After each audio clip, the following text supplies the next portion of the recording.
मैं प्रसून कुमार सिंह, प्रवक्ता हिंदी, जिला शिक्षांग प्रशिक्षण संस्थान, रामपुर कारखाना देवरिया, उत्तर प्रदेश। आज अपने इस एजुकेशनल वीडियो में आप सभी का हार्दिक स्वागत और अभिनंदन करता हूं। और आज मैं जो शीर्षक आपके समक्ष लेकर के उपस्थित हुआ हूं, वह हमारा एक चिरपरिचित टॉपिक है, संज्ञा, या जिसे हम इंग्लिश में नाउन भी कहते हैं। चूँकि यह हिंदी और इंग्लिश दोनों के पाठ्यक्रम में है, इसलिए मैंने ये प्रयास किया है कि दोनों ही विषयों में आप इस वीडियो से लाभान्वित हो सकें और आपको समझने में भी आसानी हो। तो आइए चलते हैं। सबसे पहले हम संज्ञा की परिभाषा देखने का प्रयास करेंगे। किसी व्यक्ति, वस्तु, स्थान एवं भाव के नाम को संज्ञा कहते हैं। A noun is the name of a place, person, thing और फीलिंग। दूसरे शब्दों में नाम पद ही संज्ञा है। In other words any naming word is noun. तो देखिए, कई बार हम बड़ी बड़ी परिभाषाएं याद करते हैं कि किसी व्यक्ति, वस्तु, स्थान, देश, राज्य, भावना, अनुभूति के नाम को संज्ञा कहते हैं। इतना सब याद करने की आवश्यकता नहीं है, बस नाम पद ही संज्ञा है। Naming word is noun. Noun क्या है? Naming word. संज्ञा क्या है? नाम पद। किसी भी चीज़ का जो नाम है वो संज्ञा है। नामेव संज्ञा। आइए, अब उदाहरण के रूप में हम देखते हैं प्रियांशी, ये मेरी सुपुत्री हैं, इनका फ़ोटो यहाँ पर लगा। आप देखिए कि ये एक व्यक्ति का नाम है। बच्ची हो, बच्चा हो, बड़ा हो, बूढ़ा हो, सब व्यक्ति होते हैं। तो प्रियांशी शब्द से मतलब ये शब्द जो है एक ऐसा शब्द है कि जो इस बच्ची के लिए रूढ़ और समाज स्वीकृत हो चुका है, इसलिए इनका नाम है। और इस नाम को लेते ही इन्हीं की शक्ल हमारे जेहन में, हमारे मनोमस्तिष्क में उभर जाती है, इसलिए नाम है। और नाम क्या है? संज्ञा है। अब आइए देखते हैं रसगुल्ला। रसगुल्ला क्या है? एक मिठाई का नाम है, इसलिए ये संज्ञा है। यहाँ पे देखिए ताजमहल। ताजमहल एक इमारत का नाम है। It's the name of a building, that's why it is a noun. यह संज्ञा इसलिए है क्योंकि यह एक इमारत का नाम है। और ताजमहल कहाँ पे है? हाँ, आगरा में है। तो आगरा क्या है? आगरा भी एक शहर का नाम है, एक नगर का नाम है, एक ज़िले का नाम है, इसलिए आगरा भी क्या है? नाउन है, संज्ञा है। मैं बता चुका हूँ, किसी भी चीज़ का जो नाम होगा वो संज्ञा निश्चित रूप से होगा। अब देखिए दुख। दुख क्या है? एक भावना है, एक अनुभूति है, एक अनुभूति का नाम है, एक भावना का नाम है, एक भाव का नाम है। It's the name of a feeling, इसलिए भी क्या है? संज्ञा है। संज्ञा के प्रकार, काइंड्स ऑफ नाउन। संज्ञा के कुल 5 प्रकार हैं। व्यक्तिवाचक संज्ञा, जातिवाचक संज्ञा, भाववाचक संज्ञा, समूहवाचक संज्ञा, द्रव्यवाचक या पदार्थवाचक संज्ञा। इंग्लिश में proper noun, common noun, abstract noun, collective noun, material noun. तो अब आप देखिए कि जो 5वां प्रकार है द्रव्यवाचक या पदार्थवाचक, हम इसको कई बार लिखते समय गलतियां कर देते हैं। कुछ लोग इसे द्रववाचक लिख देते हैं, जो कि गलत है। द्रव का अर्थ तरल पदार्थ या लिक्विड है, जैसे पानी। लेकिन द्रव्य मतलब समस्त पदार्थ, पदार्थ, मटेरियल। उसे मतलब द्रव्य पदार्थ का समानार्थक है। लेकिन द्रव क्या है? तरल का समानार्थक है। इसलिए ये थोड़ी सी सावधानी बरतने की जरूरत है। आइए आगे देखते हैं। देखिए व्यक्तिवाचक संज्ञा क्या है? Proper noun. किसी व्यक्ति, वस्तु, स्थान विशेष के नाम को व्यक्तिवाचक संज्ञा कहते हैं। Proper noun is the name of a particular person, place और थिंग। इसमें जो सबसे महत्वपूर्ण चीज़ है, जो ध्यान देने योग्य बात है, वो विशेष। हिंदी की परिभाषा में विशेष शब्द और इंग्लिश की परिभाषा में पर्टिकुलर शब्द, दोनों ही बहुत विशेष हैं, क्योंकि बिना इनके ये परिभाषा अधूरी है। देखिए यहाँ उदाहरण देखिए, प्रसून। तो मनुष्य तो दुनिया में बहुत हैं, लेकिन प्रसून मेरा नाम है, एक व्यक्ति विशेष का इससे बोध हो रहा है, इसलिए ये व्यक्तिवाचक संज्ञा है। ईश्वर बहुत हैं, लेकिन राम एक ईश्वर विशेष है, particular. It is the name of a particular God, इसलिए क्या है? ये व्यक्तिवाचक संज्ञा है। और व्यक्तिवाचक संज्ञा का तात्पर्य यह कदापि नहीं है कि यह किसी व्यक्ति का ही नाम होगा, किसी इंसान का नाम होगा, किसी स्त्री या पुरुष का नाम होगा, ऐसा नहीं है। यह निर्जीव चीज़ों का भी नाम हो सकता है, लेकिन वह एक विशेष यूनिट मात्र होनी चाहिए, उसके समस्त जाति का बोध उससे नहीं होना चाहिए। इमारतें दुनिया में बहुत हैं, there are many buildings in the world, लेकिन क्या है, ताजमहल सिर्फ एक है, इसलिए ताजमहल क्या है, व्यक्ति विशेष है, अरे व्यक्तिवाचक संज्ञा है। गंगा, दुनिया में नदियाँ बहुत हैं, लेकिन गंगा एक नदी विशेष का नाम है, it is the name of a particular river, इसलिए क्या है, यह व्यक्तिवाचक संज्ञा है। हिमालय, पर्वत बहुत है दुनिया में, लेकिन हिमालय एक पर्वत विशेष है, इसलिए क्या है, यह व्यक्तिवाचक संज्ञा है। जातिवाचक संज्ञा, कॉमन नाउन, ऐसा शब्द जिससे समान धर्म, व्यक्ति, वस्तु, स्थान की जाति के नाम का बोध हो, जातिवाचक संज्ञा कहलाता है। A common noun is the name shared commonly by every person, place और thing of the same quality, class और काइंड। उदाहरण, एग्जाम्पल क्या है, मनुष्य, देवता, नगर, नदी, पर्वत, कुत्ता, घोड़ा इत्यादि। अब देखिए, मनुष्य कहने से ये पता नहीं चल रहा है कौन सा मनुष्य। मनुष्य शब्द विश्व के संपूर्ण मानव जाति का बोध कराता है, इसलिए मनुष्य शब्द जातिवाचक संज्ञा है। देवता कहने से संपूर्ण देव जाति का आभास होता है। देवता कहने से ये नहीं पता चलता है कि कौन से भगवान, देवता मतलब समस्त देवता, लेकिन राम कहने से पता चलता है कि राम, कृष्ण कहने से पता चलता है कृष्ण, इसलिए राम, कृष्ण, शिव, गणेश, ये सब क्या है, व्यक्तिवाचक संज्ञाएं हैं। लेकिन देवता या ईश्वर यह जो है जातिवाचक है। नगर, नगर से हमें नहीं पता चलता है कि कौन सा नगर, हाँ, लेकिन अगर हम कहें आगरा, बनारस, ये प्रयागराज, लखनऊ, तो इन नगरों से, इन शब्दों से हमें नगर विशेष के नाम का पता चलता है। प्रयागराज केवल प्रयागराज है, दूसरा नगर प्रयागराज नहीं है। लखनऊ केवल लखनऊ है, दूसरा नगर नहीं है, लेकिन नगर के अंतर्गत समस्त नगर आ जाते हैं। नगरों की संपूर्ण जाति का प्रतिनिधित्व करता है यह शब्द, इसलिए यह जो है जातिवाचक संज्ञा है। इसी प्रकार आप देख सकते हैं, नदी, पर्वत का उदाहरण पीछे दिया जा चुका है, तो नदी यानी संपूर्ण नदियाँ, लेकिन गंगा व्यक्तिवाचक, पर्वत मतलब संपूर्ण पर्वत, ये जातिवाचक है, लेकिन हिमालय, रॉकी, एंडीज, ये सब जो है जातिवाचक है। कुत्ता, कुत्ता का मतलब समस्त कुत्तों का बोध कराता है ये, लेकिन किसी ने अपने कुत्ते का नाम रख दिया और टॉमी, तो वो क्या है, टॉमी व्यक्तिवाचक और कुत्ता जातिवाचक। घोड़ा कहने से सभी घोड़ों का बोध होता है, लेकिन चेतक कहने से केवल महाराणा प्रताप के घोड़े का बोध होता है। केवल महाराणा प्रताप के घोड़े का नाम चेतक है, इसलिए चेतक क्या है, व्यक्तिवाचक संज्ञा है, जबकि घोड़ा जातिवाचक संज्ञा है। भाववाचक संज्ञा, एब्स्ट्रैक्ट नाउन। एब्स्ट्रैक्ट शब्द के भाववाचक का मतलब ये जो भावनाओं को व्यक्त करे, लेकिन इसमें केवल भावनाएं नहीं आती हैं, बहुत चीज़ें ऐसी आती हैं जो एब्स्ट्रैक्ट हों, अमूर्त हों। एब्स्ट्रैक्ट मतलब अमूर्त, आप जिन्हें देख नहीं सकते, छू नहीं सकते, तौल नहीं सकते, माप नहीं सकते, ऐसी चीज़ों को केवल अनुभूत कर सकते हैं, या वो एक जो है एक अमूर्त विचार के रूप में, एक अमूर्त आइडिया के रूप में, एक एब्स्ट्रैक्ट आइडिया के रूप में, या एक अमूर्त विचार के रूप में, या एक अनुभूति फीलिंग के रूप में हमारे हृदय में विद्यमान होते हैं। हमारे गुण या धर्म ऐसे होते हैं, तो उन्हें जो है हम भाववाचक संज्ञा कहते हैं। किसी व्यक्ति, वस्तु, स्थान इत्यादि के गुण, धर्म व अनुभूति के नाम को भाववाचक संज्ञा कहते हैं। देखिए, मैंने बताया संज्ञा नाम ही है, लेकिन वो नाम, भाव, संज्ञा नाम है, लेकिन भाववाचक संज्ञा क्या है, ये किसी भी व्यक्ति, वस्तु, स्थान के गुण, धर्म का या अनुभूति का, किसी प्रकार की अनुभूति, फीलिंग का नाम है।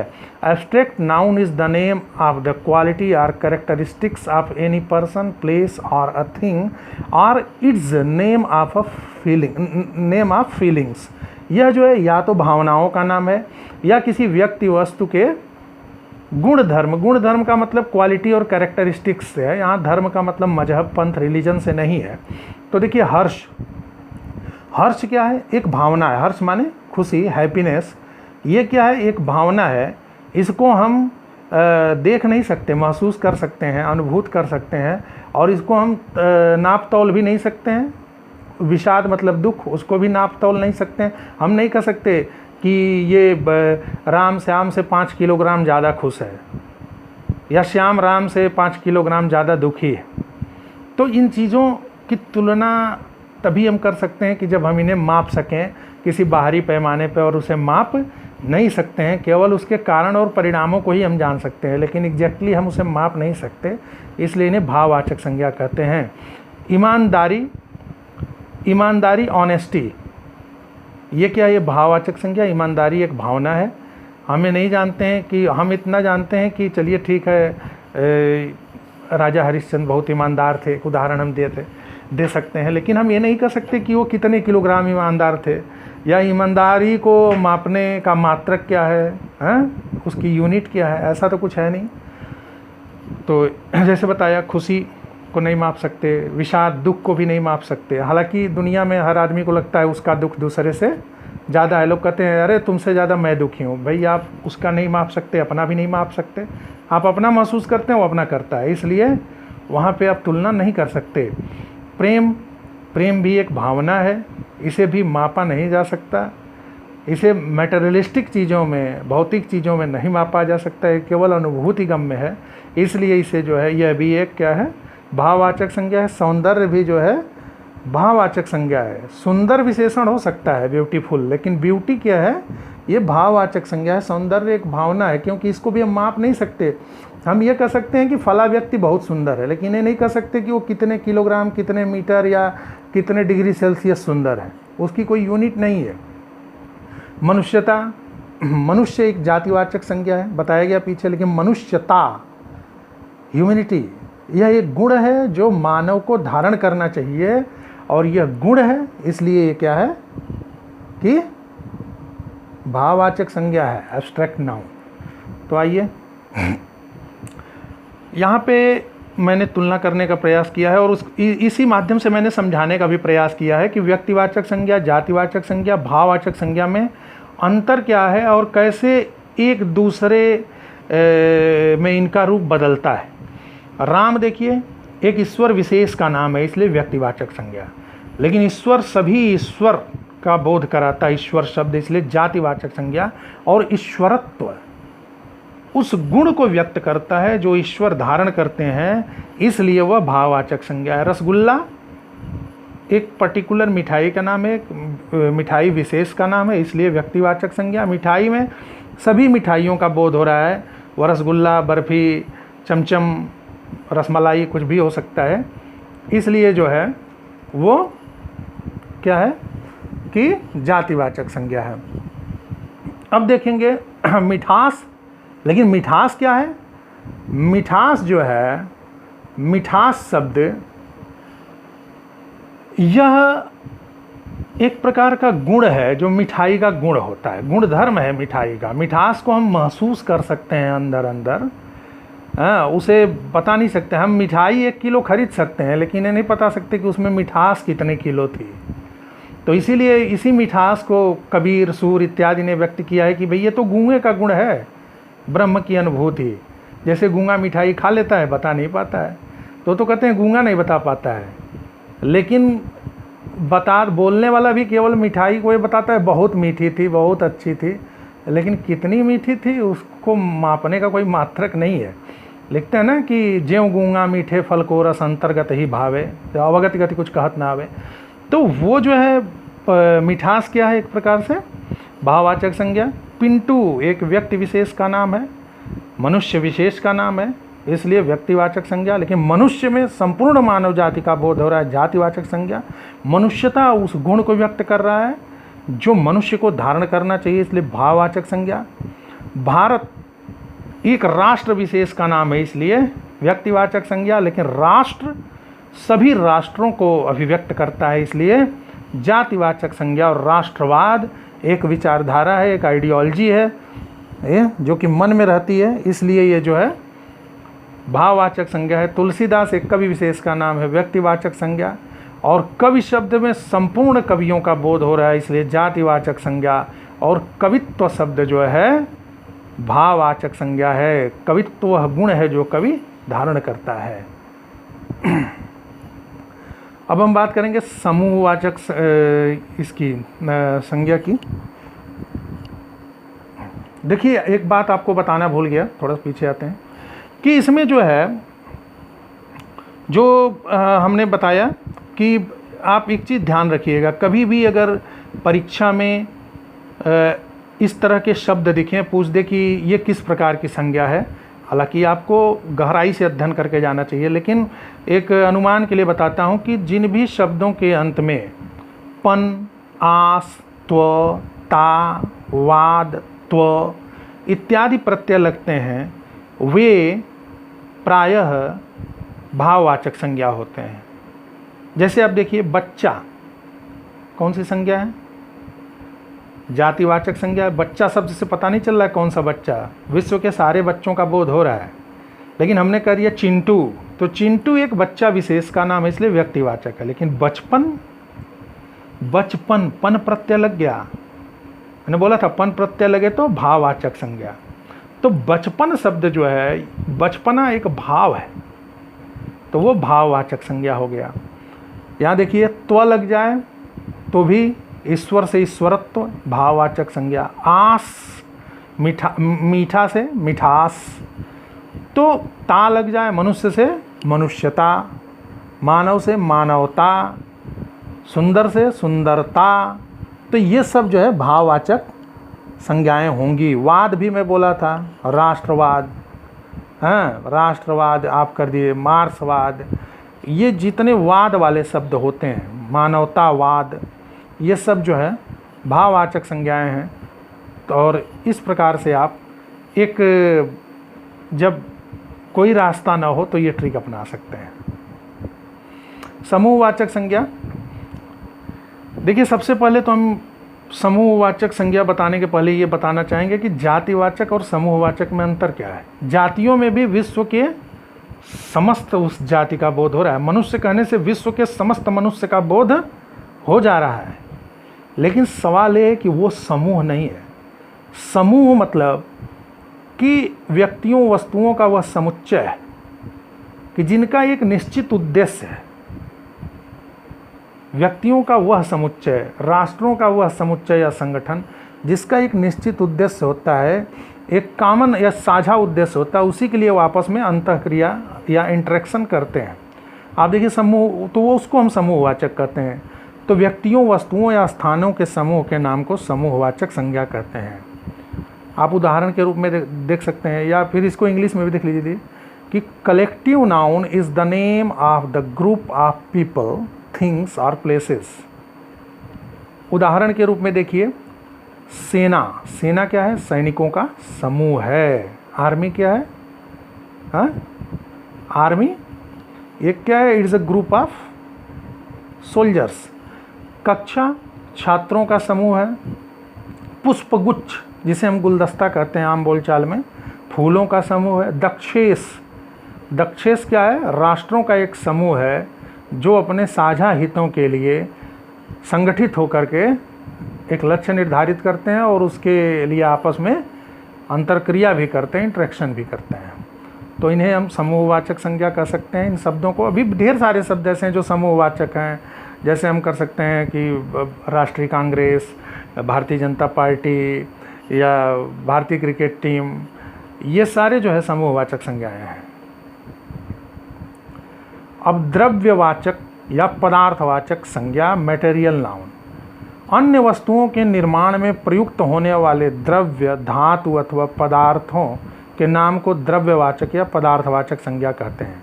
अ material noun denotes a material और substance of which things are made. उदाहरण के लिए लोहा, आयरन, सोना, गोल्ड, प्लास्टिक इत्यादि।